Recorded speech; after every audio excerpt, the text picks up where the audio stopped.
Hello.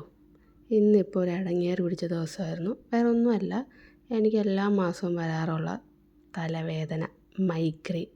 പറഞ്ഞിട്ട് കാര്യമില്ല, മെഡിസിൻസൊക്കെ കഴിക്കുന്നുണ്ട്. പക്ഷെ എന്നാലും മാസത്തിലൊരു തവണ വന്നില്ലെങ്കിൽ എന്തോ ഒരു ബുദ്ധിമുട്ട് പോലെ. എന്തായാലും വന്ന പാടെ ഞാൻ ചായ ഇടാൻ കയറി. ഹോസ്പിറ്റലിൽ വെച്ച് ഒരു ഡോളോ എടുത്തതുകൊണ്ട് ഒന്ന് എണീറ്റ് നിൽക്കാനെങ്കിലും എനിക്കിപ്പോൾ പറ്റുന്നുണ്ട്. അതല്ലാന്നുണ്ടെങ്കിൽ ഞാൻ കിടപ്പ് തന്നെ ആയേനെ. അപ്പോൾ എന്തായാലും ഞാൻ നല്ലൊരു ചൂട് ചായ ഇട്ടു കുടിച്ചു.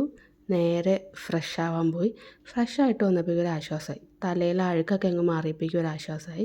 പിന്നെ ബിജുവും വന്നു. ബിജു നേരെ അടുക്കളയിലോട്ട് എന്നെ ഹെൽപ്പ് ചെയ്യാൻ വേണ്ടി കയറി. ബീട്രൂട്ട് അരിയാണ്, നാളത്തേക്കാണിത്. നാളെ ലഞ്ചിനുള്ള ബീട്രൂട്ട് ആണ് അരിയണം. ഞാൻ സൈഡിൽ കൂടെ എൻ്റെ പാത്രങ്ങളും കഴുകി വെച്ചു. എന്തായാലും കുക്ക് ചെയ്യാൻ ഒട്ടും വയ്യാത്തതുകൊണ്ട് തന്നെ ഇന്നിപ്പോൾ രാത്രി ഓട്സിലങ്ങ് ഒതുക്കി. യോഗ ബാറിൻ്റെ ഓട്സും മുസ്ലിയാണ് ഞാൻ റെഡിയാക്കിയത്. പിന്നെന്താ, എപ്പോൾ ഓട്സ് കഴിച്ചാലും ഇതാണ് അവസ്ഥ.